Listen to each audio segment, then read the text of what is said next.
I don't even know why I came in here in the first place. Oh yeah, let me see what Bobsheaux has for his new Guestsheaux thing.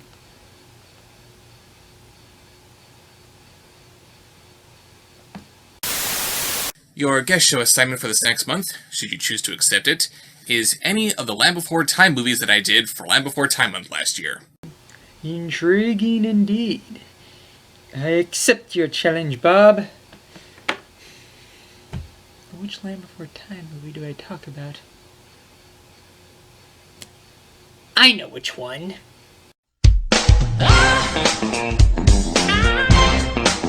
Well, you can tell by the way I use my walk. I'm a woman's man, no time to talk.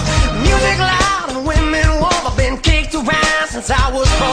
Now it's alright, and it's okay. And you may look the other way, but we can try to understand. The New York Times effect on man. Whether you're a brother or whether you're a mother, you're staying alive, staying alive. Through the city breaking and everybody shaking, people staying alive, staying alive. Staying alive, staying alive. Staying alive.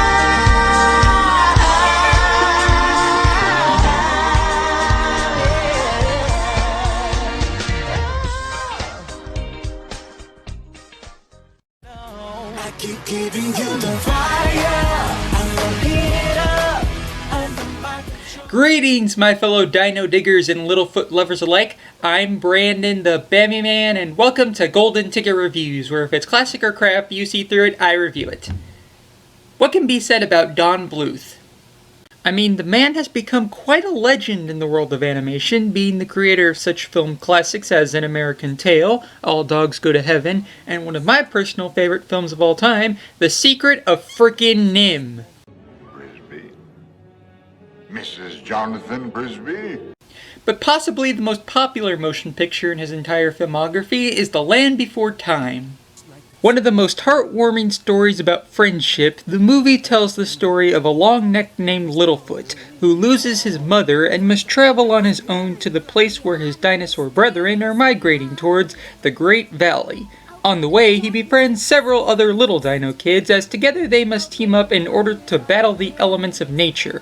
It's a movie chock full of emotion, suspense, gorgeous animation, and, for lack of a better word, wonder. You know what's not so wondrous? The fact that now this heartwarming tale has the largest amount of sequels this side of the mysterious beyond.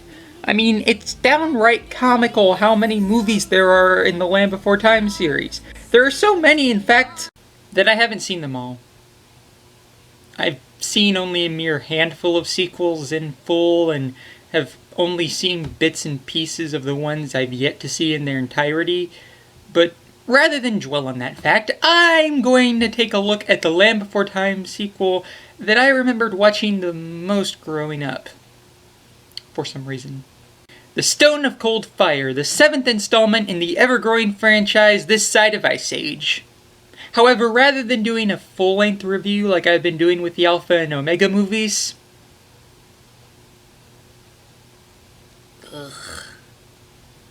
I'm gonna take a quick peek at this film in a more analytical format. Besides, Kaluna, Sam in the Dark, and Bobsheaux have already touched upon this film better than I could in a fuller format, so why not try something different? I thought so. This is The Stone of Cold Fire.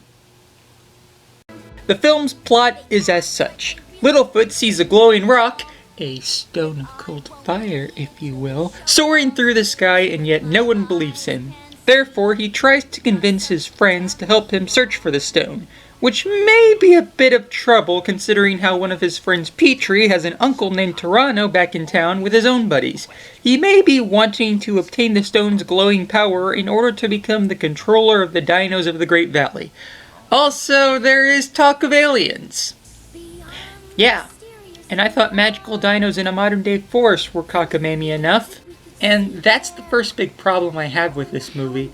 The plot has great concepts, don't get me wrong, but the execution is a smidge convoluted. Nowhere near as awful as something like Dino Digs. Yes, captions, I know, keep your vowel letters on! The thing is, the idea of dinosaurs discussing the possibility of another realm beyond theirs is something I can actually kind of get behind. Trouble is, Land Before Time has nothing to do with space, despite the fact that it opens in space in several of the sequels for some reason.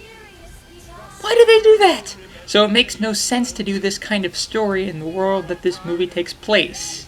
Really, it's not so much that it mocks the idea of other universes being somewhere out there, it's more that with the market it's aiming for, it's clear that it's not even willing to go towards the big questions involving the subject. At least that's what it feels like to me. But the topic of extra beings in the outer verses isn't the only plot element here. The other main plot is Petrie's downright fanboyism for his Uncle Toronto. It's your typical I blindly follow this person even though they're gonna turn out to be bad plotline. Except Petrie is way too eager to go with whatever Toronto does, it seems. Sometimes he uses his words to fool you. No, you're wrong. I think Toronto is trouble, and so are those other flyers he was with. Me in trouble, 'cause my friend's acting like stink bugs. Okay, there's fanaticism, and then there's just being a downright enabler. We got us a little spy. Where's she going? Wherever your uncle and the other flyers are taking her. You're wrong. Toronto never do. No, Petrie. It's true. It is Toronto. No. See? Also, Toronto really isn't that villainous when you get down to it. It's explained in the movie that he's simply a guy who wanted to lead his people during migration time, but an accident caused him to become doubtful of his own leadership skills, and soon enough he left the herd. Now he wants control again to try to make up for his mistakes of the past, as it were, and you can clearly see he has a clear and understandable character motivation. Yes. And I shall take my rightful place as leader of the herd, and I will rule over the most beautiful, fertile land in the world. What are you doing? Let her go. Make up your mind, Toronto. You're the one who said the others won't stop us so long as we got the brat. Well, yes, I did say that, but, The other characters really don't need to be looked upon, in my opinion. They're kind of standard tropes you'd see in movies like this, from doubters to dreamers to brats to stuck-ups to whatever you'd classify Ducky and Spike as. Adorable? I don't know. Now let's take a quick look at the music to end things off. Now, basically it boils down to the songs being actually decent. There's so much more to everything than anyone supposes. 2. Or knock you in a puddle. It is not that they mean to be mean. No, no. Not so much. Although, fun fact, did you guys know that one of the ladies who helped to write the songs for this movie, Amanda McBroom, helped to write songs for the Balto sequels? Small world, I guess. Wonder if it's as small as Kate Hump's brain size.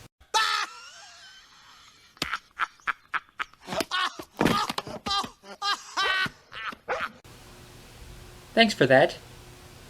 Bottom line, The Land Before Time 7, The Stone of Cold Fire is a nicely animated movie with a convoluted story, mediocre music, and bland, mostly stock characters that fails to live up to the great masterpiece it's named after.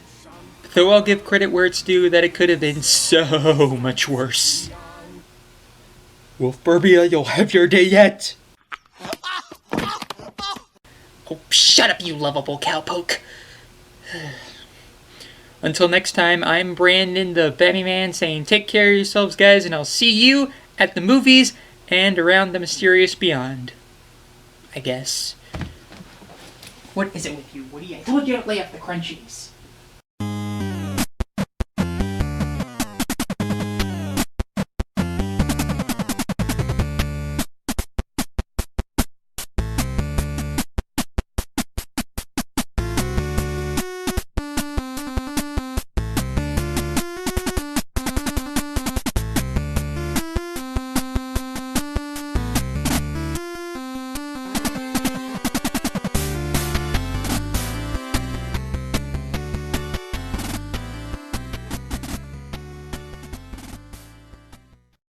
Out where the wonders are the rarest, past the edge of dawn. Hey guys, if you like what you saw, be sure to click that little like button down below, comment down below on your thoughts on the video, or the topic in said video. Leave a request for anything you'd like to see me cover in the future, and if you'd like to keep up with my future videos, be sure to click that subscribe button. Thanks so much for watching guys, and I'll see you all in the future. Peace out!